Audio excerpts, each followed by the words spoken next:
Agora o nosso assunto é saúde. Você tem alguém na sua família ou que convive com você que tem problema no coração? Então deixa eu te perguntar, você já ouviu falar em fibrilação atrial? A fibrilação atrial é um tipo de arritmia cardíaca que atinge de 2 a 4% da população mundial. Quanto maior a idade, mais chance de ter esse diagnóstico. O coração que sofre de fibrilação atrial tem os batimentos acelerados e aí eles passam a bater em ritmo irregular. E esse é o tema do nosso quadro Saúde em Dia de hoje. Quem está aqui com a gente para falar mais sobre esse assunto é o médico cardiologista Andrei Lewandowski. Tudo bem, doutor? Bem-vindo de volta. Patrícia, tudo bem? É um prazer estar de volta. Então, doutor, eu vou começar perguntando para o senhor por que esse tipo de arritmia é tão comum, né? Ela é mais frequente do que os outros tipos, pelo que o senhor estava me falando, né? Sem dúvida. Essa é a arritmia cardíaca mais prevalente, é a que realmente é um problema de saúde pública, né, para nós. Para você ter uma ideia, espera-se que a projeção para 2050 é que nós tenhamos mais de 1 milhão de pessoas com fibrilação atrial no Brasil, né? E é uma arritmia que traz consigo alguns riscos importantes, né? Em torno de 30% dos acidentes vasculares cerebrais, né, os AVCs por falta de circulação cardíaca cerebral, são por causa da fibrilação. Porque se formam coágulos dentro do coração por conta dessa irregularidade da batida que pode mandar fragmentos para o cérebro, né? Então, 30% dos AVCs isquêmicos, como a gente chama, são pela fibrilação atrial. Isso é uma coisa extremamente importante. 30% mais ou menos, né, dos pacientes que têm fibrilação podem evoluir com insuficiência cardíaca. O coração começa a dilatar, ficar mais fraco e isso aumenta a mortalidade em mais de 3 vezes. Nós temos um índice de hospitalização que chega a 40% por ano nesse tipo de paciente, por problemas relacionados a sintomas, falta de ar e etc. e tal, o AVC, né? Então, realmente é um problema muito sério que tem a ver com a saúde pública. E as pessoas precisam saber que essa arritmia existe, porque ela pode, inclusive, ser assintomática. É isso que eu ia perguntar em relação aos sintomas, né? Porque o senhor diz, então, que é um dos tipos mais comuns de arritmia cardíaca, mas como diferenciar ela de um outro tipo de arritmia, né? Como é que são os sintomas, doutor? Então, quando eles existem, né? Já que o senhor disse que às vezes pode não existir. Bom, a chave dos sintomas é a palpitação, né? Uma sensação de batimentos fortes e irregulares, né? Cada pessoa, ela refere de um jeito esse seu sintoma, que é muito individual. Alguns dizem que o coração fica tremendo embaixo do peito, eu sinto que bate fora de compasso muito intensamente. Isso pode estar associado à sensação de peso no peito, falta de ar, até dor, mas já não é bem uma dor, é um desconforto, né?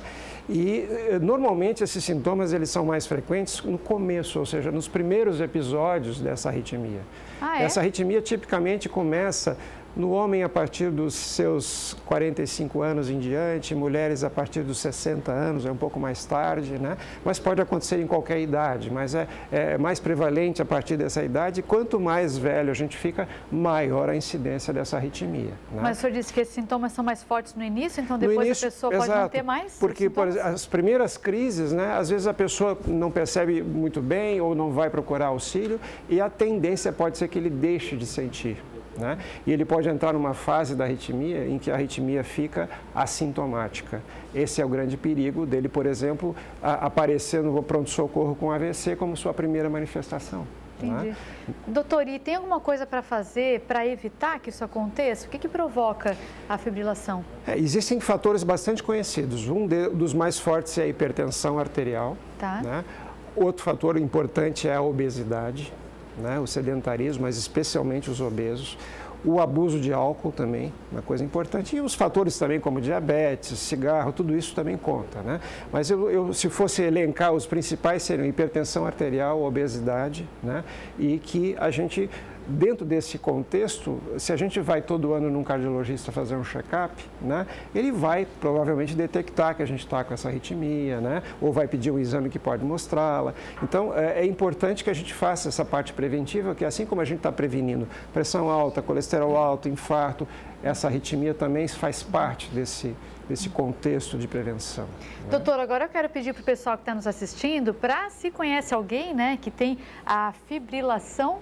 Eu achei complicado esse nome, fibrilação atrial, contar pra gente, né, como é que se recuperou, como é que foi o diagnóstico, se ainda está em tratamento, ou outro tipo também de arritmia cardíaca, né? Manda mensagem no nosso WhatsApp, que é o 991671885, porque daqui a pouquinho o senhor volta para comentar as mensagens do público. Combinado? Combinado. Até já, Obrigado. então, doutor. Até mais. Estamos de volta e hoje no quadro Saúde em Dia o nosso tema é arritmia cardíaca. Quais cuidados a gente tem que ter? E por isso o doutor Andrei está aqui com a gente e agora a gente vai olhar as mensagens do público. Pode ser, doutor? Pode, claro. Vamos lá. Carmelita escreveu, meus batimentos chegaram até 227 e eu só tenho 31 anos. Isso é muito, doutor? Já explica pra gente como é que é o batimento cardíaco normal e até quanto pode chegar. Os batimentos cardíacos normais, a partir de 100 batimentos por minuto, nós dizemos que o coração está rápido, que é uma taquicardia, né? Só que isso pode ser normal. Quando eu corro, por exemplo, eu posso chegar a 170, por aí, até 180 talvez, né? Então, quando uma arritmia cardíaca chega a 180, 200, não é assim nada tão apavorante, né? Existem arritmias que chegam a essas frequências como ela tem. É claro que é bastante rápido, isso dá um desconforto, mal-estar, mas aí depende muito. Por exemplo, ela tem 31 anos, provavelmente coração normal, vai tolerar bem essa frequência. Agora, uma pessoa de idade com o coração já enfraquecido por alguma outra doença, ela pode não tolerar essa frequência e ter água no pulmão, congestão pulmonar, queda de pressão, desmaios. Então tem que olhar todo o conjunto, é o né? Para saber se não é um problema. o número que realmente é o mais importante. E também depende em que momento a pessoa tem, né? Porque, como o senhor falou, se é fazendo uma atividade física, se é no momento de estresse, está tudo bem aumentar, né, o batimento cardíaco, é isso? Pode, se for um batimento normal, né? Se não for uma arritmia. Tá. Vamos à próxima mensagem. Quem mandou? Edna, é muito importante a ablação na qualidade de vida para quem tem arritmia cardíaca e também para quem já fez ou vai fazer troca de válvula mitral. Quantos nomes diferentes aqui hoje para a gente. A ablação é o quê, doutor? Bom, a ablação é um procedimento no qual a gente cauteriza o átrio, que é onde tem essa arritmia, né? Então, a gente vai pela virilha, faz uma punção aqui na veia, colocamos um catéter e a gente cauteriza em torno das veias que trazem sangue do pulmão. A gente sabe que essas arritmias, a fibrilação, a origem dela são focos de arritmia que estão localizados na musculatura do coração em torno das veias do pulmão. Então, cada pulmão manda 2 veias. Então, a gente isola a região em torno dessas veias como se a gente colocasse uma fita isolante. Então, aquele impulso elétrico anormal, ele fica preso dentro daquela região que nós causamos aquela ablação e a pessoa não tem mais arritmia. Muitas vezes pode até parar de usar medicamentos. O senhor falando parece super simples, né? Para quem está acostumado.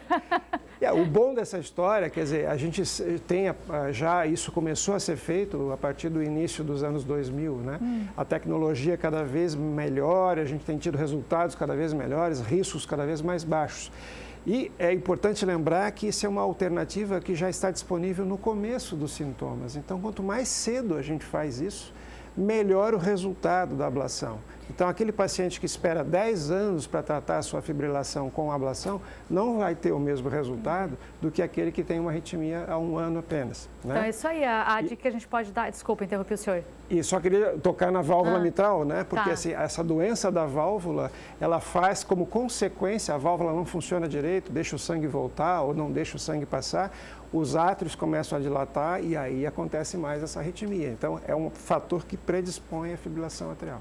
Então, a gente pode deixar uma dica aqui, dentro disso que o senhor está falando, né? Para quando perceber uma arritmia, uma alteração cardíaca, já procurar um médico, né, doutor? Principalmente homens, que a gente sabe que às vezes demoram mais para procurar atendimento médico, porque no início é bem mais fácil de resolver, né? Com certeza o diagnóstico é fundamental, né? Para saber que tipo de arritmia é, porque algumas têm mais risco, outras não têm, né? Tá certo.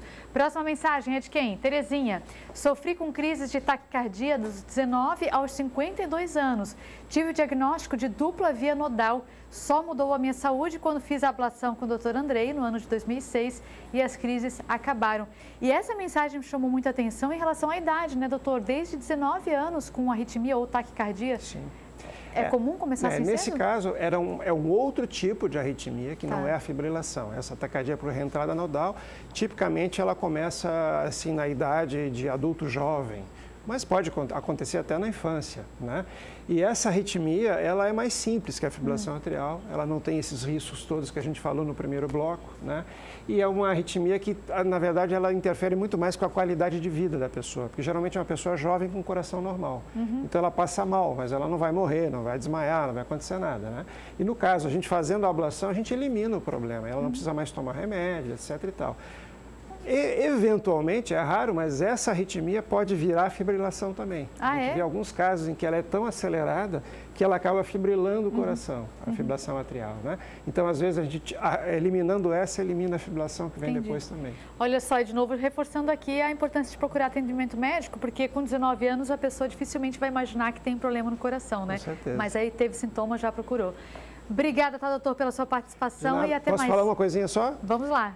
O pessoal que está preocupado com a dengue, o pessoal que tem fibrilação atrial, que usa anticoagulante para prevenir formação de coágulos, não devem de parar de usar o seu anticoagulante. Devem tomar muito cuidado para não contrair a doença. Se contrair, procurar o seu médico, fazer exames, dosar as plaquetas e ver, cada caso é um caso. Tem riscos maiores ou menores de parar de tomar o anticoagulante. Às vezes a gente é obrigado a tirar, mas eu acho que não devem agora, por pânico, parar de tomar o seu remédio para evitar um AVC, por exemplo. Não tive dengue, mas tive um AVC porque parei de tomar o anticoagulante. Se parar, que seja com orientação médica, é isso, Exatamente. né? Com uma avaliação, né? Bem lembrado. Obrigada, doutor. De nada. Até mais.